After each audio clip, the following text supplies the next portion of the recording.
ఆ కుటుంబానికి ఆ లోటు తీర్చలేనిది పూడ్చలేనిది. లేదంటే వాళ్ళది యాక్చువల్గా పెళ్లిమర్రి మండలంలోని కారపురెడ్డిపల్లి గ్రామం. ఆ గ్రామం నుంచి వాళ్ళ అమ్మమ్మ వాళ్ళ ఊరికి వచ్చి 2 పిల్లలు అక్కడ ఇసుక గుంతల్లో పడి అక్కడ నీళ్లు రావడంతో వీళ్ళకు ఆ ప్రాంతము వాళ్ళకైతే మాకు ఒక అవగాహన ఉంటుంది. ఎందుకంటే ఆ ఇసుక ఎట్లుంటుంది, ఒక కాలు లోపలికి పోతే అది ఎత్తి పెట్టే లోపల ఇంకో కాలు కూడా లోపలికి తిరుగుతుంది.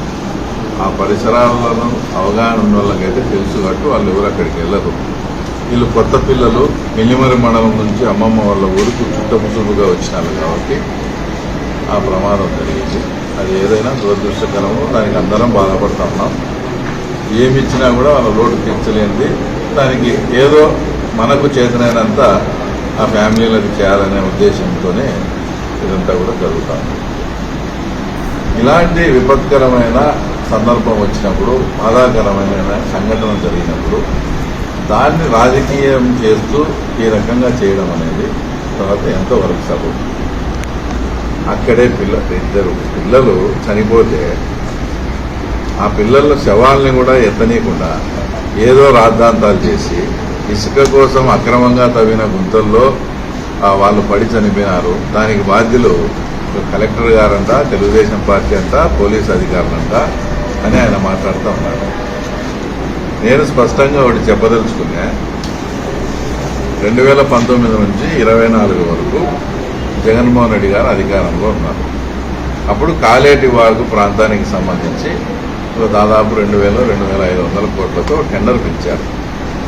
ఆ టెండర్ కోసమని స్పెషల్ పర్మిషన్ తీసుకొని కలెక్టర్తో శాండ్ ఆ వర్క్ కోసం కావాలని స్పెషల్ పర్మిషన్ తీసుకొని పిఎల్ఆర్ సంస్థ, అంటే ఇప్పుడు ప్రజెంట్ ఎంపీగా ఉండే మిథున్ రెడ్డి, ఎమ్మెల్యేగా ఉండే వైఎస్ఆర్ పార్టీకి సంబంధించిన ఎమ్మెల్యేగా ఉండే పెద్దిరెడ్డి రామచంద్రారెడ్డి గారు, వాళ్ళ తరఫున జేబీ అనే ఒక సంస్థ విచ్చలవిడిగా తర్వాత ఇసుకని ఎవరు అదుపు లేకుండా అక్కడి నుంచి అక్రమంగా తరలించడం జరిగింది.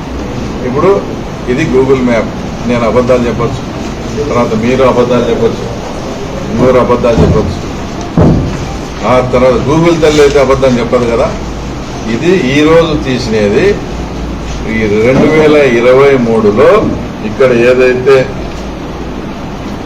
ఏదైతే స్పాట్ ఉందో ఆ పిల్లలు చనిపోయిన ప్రాంతము 23లోనే దాని పక్కన గుంతలు ఉన్నట్లు మొత్తం, అంటే ఇసుక అక్రమంగా తవ్వినట్లు 2023 సంవత్సరం డేట్లో తీసిన గూగుల్ మ్యాప్ ఇది.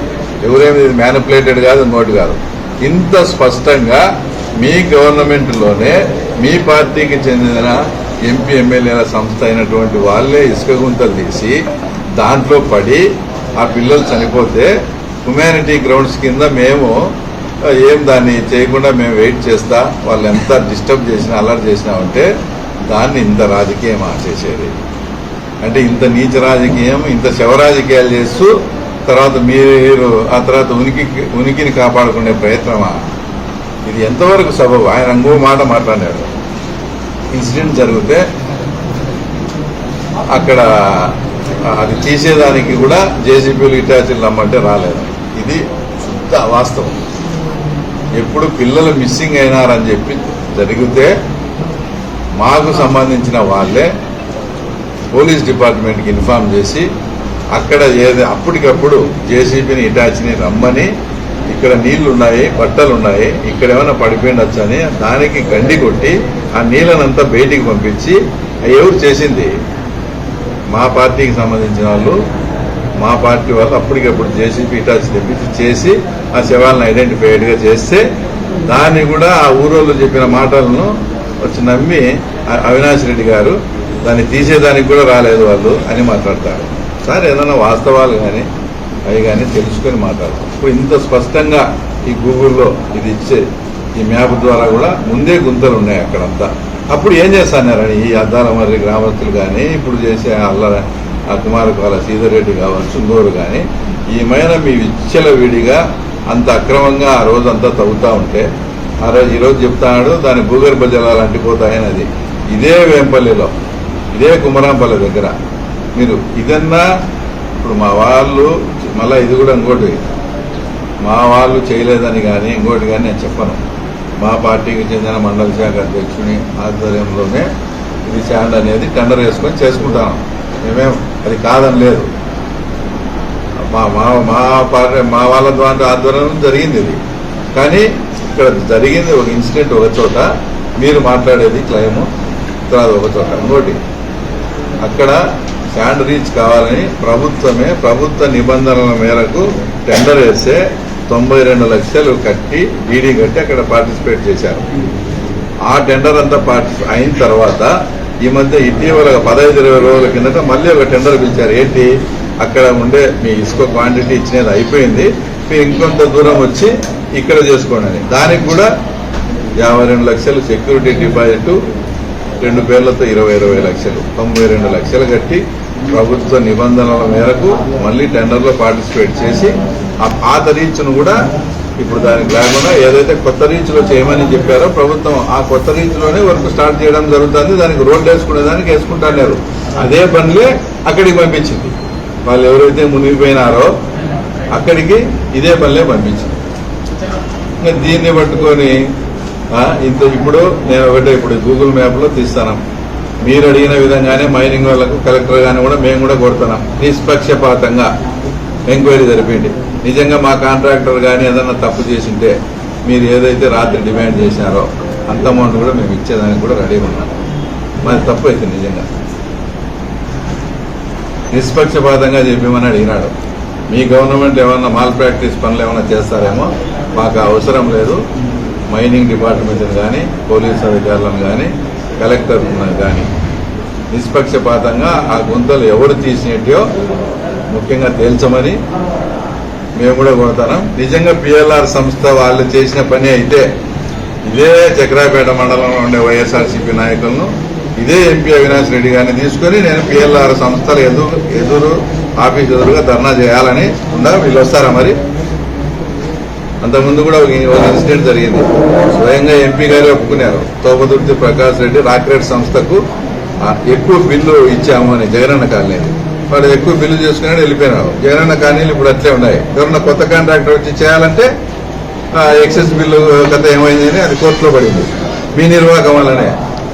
ఆ రోజు కూడా నేను ఇదే అవినాష్ రెడ్డి గారిని అడిగా, తోపదుర్తి ప్రకాష్ రెడ్డి ఇంటి ముందర పోయి మన ఇద్దరం ధర్నా చేస్తామరా, నువ్వు వస్తావా అని. ఇది అట్లే ఉంటుంది. రేపు ఖచ్చితంగా 100% ఇది పిఎల్ఆర్ సంస్థ నిర్వాహకం అని తేలుతుంది. అప్పుడు ఏం సమాధానం చెప్తారో ఈ చక్రాపేట వైఎస్ఆర్సీపీ నాయకులు కానీ తర్వాత అవినాష్ రెడ్డి కానీ. నేను వైఎస్ వాళ్ళకు రాజకీయం అంటే నాకు అంతో ఎంతో కొంత గౌరవం కానీ. ఎందుకంటే రాజశేఖర రెడ్డి కానీ రాజారెడ్డి కానీ ఎప్పుడు కానీ ఇట్లా శవరాజకీయం కానీ సారాయి పేకాట మట్క ఇట్లా ఆడినాయి. ఇలా హయాంలో అన్నీ ఆడిస్తారు. ఇట్లా శవరాజకీయాలు కూడా చేస్తాను. ఇట్లా శవరాజకీయాలను అడ్డం పెట్టుకొని ఇట్లా వైఎస్ఆర్సీపీ ఎవరైతే చక్రాయపేట మండలంలో ఉన్నారో వాళ్ళకి నేను నిజంగా చెప్తానా, అంతకుముందు కొండారెడ్డి ఎట్లుండేది పరిపాలన, ట్రిపుల్ ఐటీని కేంద్రంగా పెట్టుకొని ఒక రాజు మాదిరి ఆయన ఇష్టం వచ్చినట్టు అట్లా చేయలేదనే మీ బాధ. మా వాళ్ళు అన్నీ తెలుసు, చాలా నేను కంట్రోల్ చేస్తాను కాబట్టి ఇంతవరకు ఆగిపోయింది. మీరు ఇట్లా శవ రాజకీయాలు నీచ రాజకీయాలు చేయాల్సి వస్తే అనేకమైనటువంటి అవకాశాలు అనేకమైనటువంటి ఆపర్చునిటీ వస్తాయి. నన్ను తర్వాత నాకు మిమ్మల్ని ఇబ్బంది పెట్టాలంటే మా నాయకుడు మాకు ఆ సాంప్రదాయం నేర్పలే. మేము మా మహేష్ను కానీ మా లీడర్లను కానీ మేము సర్ది చెప్పుకుంటూ వస్తాను. అట్లా పద్ధతులు వద్దు మనకని. వాళ్ళు కొండారెడ్డితో కంపేర్ చేసి వాడు వాని ఇష్టం వచ్చినట్టు చేసినాడు. తర్వాత మనం ఎందుకు కోరుకుండాలంటే నేను సర్ది చెప్తూ వస్తానా, సమాజ్ చేస్తారా? ఒక విషాదకరమైన సంఘటన జరిగినప్పుడు స్పందించాల్సిన తీరు ఇదే. శవాలను అడ్డం పెట్టుకొని అంటే మా పోలీసులకు కానీ మాకు కానీ శవాలను తర్వాత ఇక్కడ వేంపల్లి మార్చిడికి తీసుకొచ్చేది మాకు తెలియదా? హ్యుమానిటీ గ్రౌండ్స్ చాలా బాధలో ఉన్నారు. ఇలాంటి పరిస్థితుల్లో వాళ్ళని కన్వీనియన్స్ గా చెప్పి అన్ని చేయిస్తామని. ఇంకోటి దీంట్లో దారుణమైన విషయము, అబ్బాయి తల్లిదండ్రులు కానీ వాళ్ళు మాకు ఈ రాజకీయం వద్దు మహాప్రభు, మా శవాలను మేము ఇంటికి తీసుకుపోతామంటే తీసుకోకుండా మీరు రాజకీయం చేస్తారా? రాజకీయం చేసి లాస్ట్కి ఏం తెలిసారు? నేను మా పార్టీ తరఫున కూడా మేము సాయం చేస్తాము అది ఇదని మాట్లాడతారు. మీరు ఎంక్వైరీ అయినాక ముందు వెనక కాదు, ఇప్పుడే తక్షణం మేము మా సార్తో కూడా మాట్లాడినాం. నా సొంత నిధుల నుంచి ఈవెన్ ఇంతవరకు కాంట్రాక్టర్తో నేను మాట్లాడలే. ఏదైనా అమౌంట్ ఇద్దాము, ఎందుకంటే కాంట్రాక్టర్తో మాట్లాడిపించేది కాంట్రాక్టర్ తప్పు అయితే మేము నిజం తప్పు ఒప్పుకునేట్టయితే అది కాంట్రాక్టర్తో కూడా మాట్లాడలే. ఎంక్వైరీ ఏమంటాను ఎంక్వైరీ చేసి నిజం తేలితే వాళ్ళు ఏం డిమాండ్ చేస్తారో, రాత్రి ₹1,00,00,000 డిమాండ్ చేసినారు, ₹1,00,00,000 ఇచ్చేదానికి కూడా మేము సిద్ధంగా ఉన్నాం. అంతవరకు తాత్కాలికంగా ఆ కుటుంబానికి చాలా తీరని అన్యాయం జరిగిందని నా సొంత డబ్బులతో నేను ఈరోజు ₹20,00,000 వాళ్ళకి డబ్బులు ఇచ్చాను. మీ ముందనే చెక్ కూడా ఇచ్చాను. అది మా నిబద్ధత. నీ మాదిరి మా పార్టీ కూడా సాయం చేస్తా అంత దూరం వచ్చి రాజకీయం లేనిపోని రాజకీయం చేసి మా పార్టీ కూడా వాళ్ళకి ఏందో ఇచ్చాలని చెప్పడం కాదు. ఇచ్చేదేందో చెప్పాలా? అన్నే శవాల కాడికి వచ్చావు కదా, శవరాజకీయం చేస్తున్నారు కదా.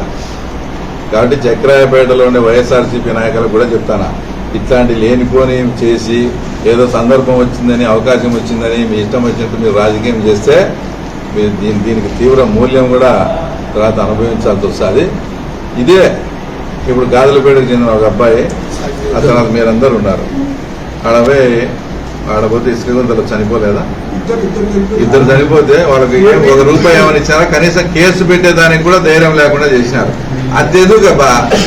వాళ్ళు ఇక్కడే ఈ కుమరాంపల దగ్గర నైట్ మిషన్లు పెట్టి, అంతకుముందు గవర్నమెంట్లో తర్వాత ఇంత భారీగా 50 ట్రిప్పులు చేస్తే ఇక్కడ మీరుండే విలేకరులు అందరూ పోయి అబ్జెక్షన్ చెప్తే తర్వాత మీకేం జరిగింది చెప్పాలి. మీరు కేసు పెట్టారా లేదా? మీ మీద 9 మంది విలేకరుల మీద అక్రమశాండం మీద ప్రశ్నించినందుకు మీ మీద కేసు పెట్టిన దౌర్భాగ్యమైన పార్టీ అది. వాళ్ళు ఈరోజు ఎక్కడి నుంచో వచ్చి, ఇంకోటి కూడా వాళ్ళేం చిన్న అంటే నేనేం ఎవరిని ఏం తప్పు పట్టడం.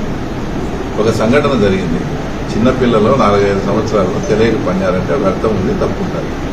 అతను ఇంజనీరింగ్ చేరబోయే స్టూడెంట్, 17 ఏళ్ళు, వాళ్ళ తమ్మునికి 15 ఏళ్ళు. వాళ్ళు నీళ్లు చూసి బట్టలు ఇప్పి బట్టలు ఒడ్డు మీద పడేసి వాంటెడ్గా పోయినారు. దురదృష్టం జరిగింది.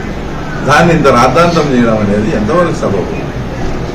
ప్రభుత్వ అధికారులతో తప్పకుండా చేసిన నిర్వాహకం మీది. కాబట్టి ఏదన్నా మాట్లాడేటప్పుడు వెనక ముందు కూడా ఆలోచన చేసుకొని మాట్లాడాలి. గతంలో ఏం జరిగినా, ఇప్పుడు ఏం జరిగినా. ఇప్పుడు విలేకరుల మీద కేసులు పెట్టినారు, అక్రమంగా ఇసుక దందా చేస్తారనేది ఇది వాస్తవమే కదా. మళ్ళా పోతా గవర్నమెంట్ మారిన తర్వాత అప్పుడుండే ఆయన వినోద్ కుమార్ డిఎస్పీ గారికి చెప్పి, ఏంది ఇది విలేకరుల మీద కేసు పెట్టడం కరెక్ట్ కాదని చెప్పి ఆ డిఎస్పీ తీసేసినాడు మీ మీద కేసు. ఇవన్నీ వాస్తవాలు కాదా? ఇంకా శవ రాజకీయాలు అడ్డం పెట్టుకొని చేయాలంటే చాలా రాజకీయం చేస్తా, పద్ధతిగా రాజకీయం చేస్తే దేనికైనా రెడీ. కానీ కాబట్టి మా తరఫున కూడా ఇంట్లో మా పార్టీ నుంచి కానీ మేము నుంచి కానీ సొంత నిధుల నుంచి ఎంతో కొంత కుటుంబానికి చేయాలని ఒక 20 లక్షలు ఇస్తాను. కలెక్టర్ గారికి కూడా చెప్పినాం, నిష్పక్షపాతంగా ఎంక్వైరీ చేయండి. ఏదైనా కాంట్రాక్టర్ది కానీ ఇసుకేది ఏదైనా తప్పని తెలిస్తే వాళ్ళు చెప్పేదానికి రెడీగా ఉండండి. పిఎల్ఆర్ సంస్థ వల్లనే గుంతలు ఏర్పడినాయని తెలిస్తే అవినాష్ రెడ్డి గారు, ఈ చక్రాయపేట వైఎస్ఆర్సీపీ వాళ్ళు ఖచ్చితంగా పిఎల్ఆర్ సంస్థ ముందర నేను ధర్నా చేసేదానికి నాకు సహకరించాలా వాళ్ళు ఈరోజు చేసిన దానికి. రైట్.